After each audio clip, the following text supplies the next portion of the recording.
So the bots and trolls in my comment section about my video to Elon, it's like, you know what, Democrats, if you still want to carry on that the big beautiful bill is going to screw the middle class over, then expect to lose more elections. Most of the country voted for Trump. So if I were you, but I don't really see you guys as really all that intelligent, because you still want to push this talking point, which is this is the reason you've lost people in your party. Trump is not trying to screw the middle class over. I don't care what AI says. AI can't even get why Trump posted COVFEFE right, if people remember that. And that's actually what this video is about. Yes, if people remember, in 2017, he posted COVFEFE, okay? And the media ran, and AI still runs and says, oh, it was an accidental post. Okay, well, Trump posted that at least twice, because it was like a year later or 2 years later, and then I thought there was a third time he posted it too, exactly the same way. But the second time he posted it, he said again, COVFEFE, spelling it the same way. So AI clearly is being controlled, okay, because they're not even intelligent enough to figure that one out. So he did clearly mean it. People have looked into this. It's clearly a compound structure, but I think it's actually more than that. So cobalt, vanadium, and iron is a soft magnetic material. It's an alloy. Toyota, different car manufacturers use this. That's not what's important. So most people know that, I mean, have basically figured out he must mean that. But I think it means something else. Because when you look up removing Trump from it, like just what does COVFEFE mean? This is what you'll find out, is that this is the same thing as COVFEFE. Permender V2, also known as Permender 2V or Permender 49, typically has the following chemical composition by mass. And all of these terms are the same for iron, cobalt, vanadium alloy. So as you can see right there, COVFEFE, that's another way to put Permender 49. And so I began looking at what stood out to me about this word is if you break it up, break the perm from the end and the ur, so like this, and obviously perm means permanent, and end, obviously, and UR, what's UR? Well, UR is in the Bible. UR is the beginning of the whole story, really. Was Babylon, but it's where Abraham was from. He was a Sumerian. The Sumerians were the original people of and at the beginning of the whole history, God tells Abraham, get out of there, leave there, because the Sumerians were involved in pagan practices there. They worshipped the moon and some goddess. They were a polytheistic faith. They had many gods, okay? So the Sumerians were the original people. So Abraham, or God tells Abraham, get out of there. I have a new destiny for you. You're going to go to a different land. And anybody who's a Christian, you know that you are a descendant. You are grafted in as a descendant of Abraham. If you believe in Christ, you believe in the Bible, and you're not a Jew. You're grafted in. Okay, you are a descendant of his, because that's where the whole story began. Why? Well, because was the beginning of the pagan practices that God was not happy with. The other thing that is pointed out in the Bible, and I think it's called the year of Chaldeans.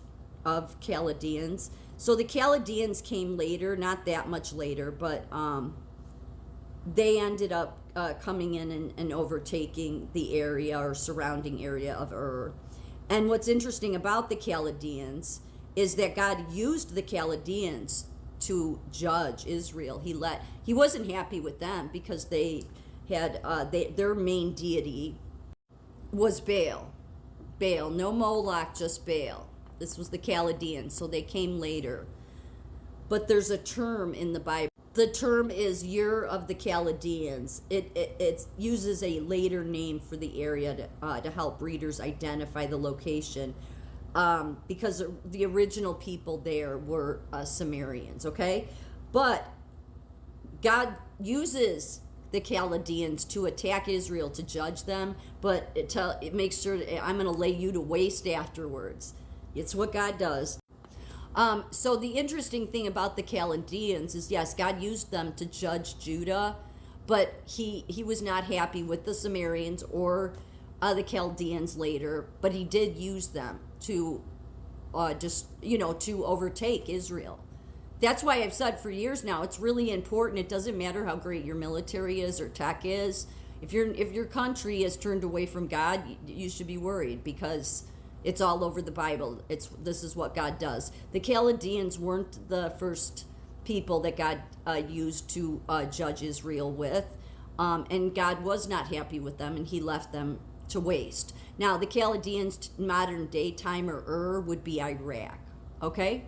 So, what's interesting about the Chaldeans is they were really your first group of people, though, that were the higher educated, the left, that are very small-minded in their thinking.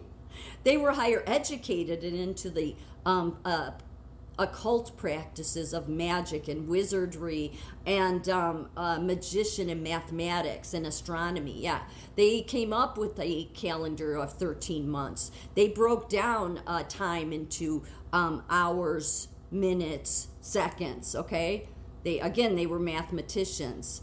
So, and they were elites.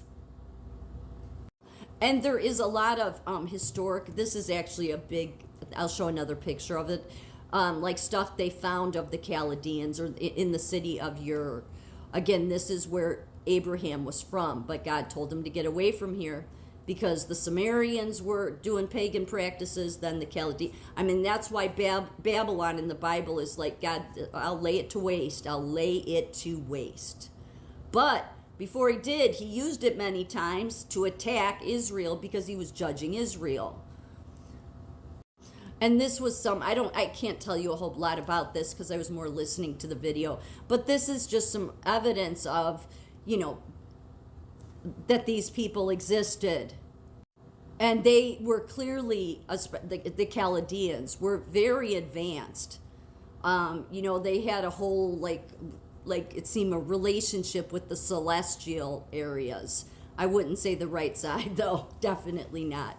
And God did lay him to waste. What's interesting about the city of Ur, the Chaldeans, all of this is the beginning of the whole history. If you believe the Bible, the Bible's the history book. It was the beginning of the story where God's done with all this pagan practice crap.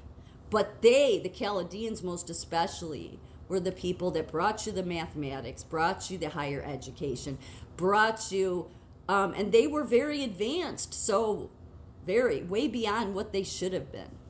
And their buildings and the way they structured stuff, it was never like corner to corner. Everything always had this certain way they built it. Yeah, I think they were very heavily involved in the Tower of Babel. Isn't that interesting? All this repeating of the story all goes back to the very beginning in the end. If I'm correct, this isn't Babylon Iraq, modern day Iraq, or is it Assyria? So God used Assyria at one point to attack Israel, but it's not because he was happy with these nations. Like, he wasn't happy with the Chaldeans. He wasn't even happy with the Sumerians. But he broke Abraham away to, let's try to get something else going here, because everybody's going to be damned. And the reason Ur is really where obviously the Tower of Babel, all of that stuff took place. And this isn't the Tower of Babel. This is actually what the Sumerians worshipped. You can see up here, it was like, it's the moon, because their main deity was the moon. And then they had other gods and goddesses. Whereas the Chaldeans, who came later, they were the higher educated and brought a bunch of wizardry, magic, magicians, mathematics, astronomy. And they brought in all this time, and they had all this advanced weaponry. And their main deity was Baal. So then if you go back to this, okay, COVFEFE, that's exactly the way Trump spelled it. It means permender. So what does God say? And it's all through the Bible that he's going to put a permanent end to the pagan practices, the wicked, really. So the permanent end to the wicked. These were your higher educated and mathematicians and magicians that brought us all that. Yeah. And they worshipped Baal. And God said from the beginning and is still saying it, I will put an end to the wicked, permanente.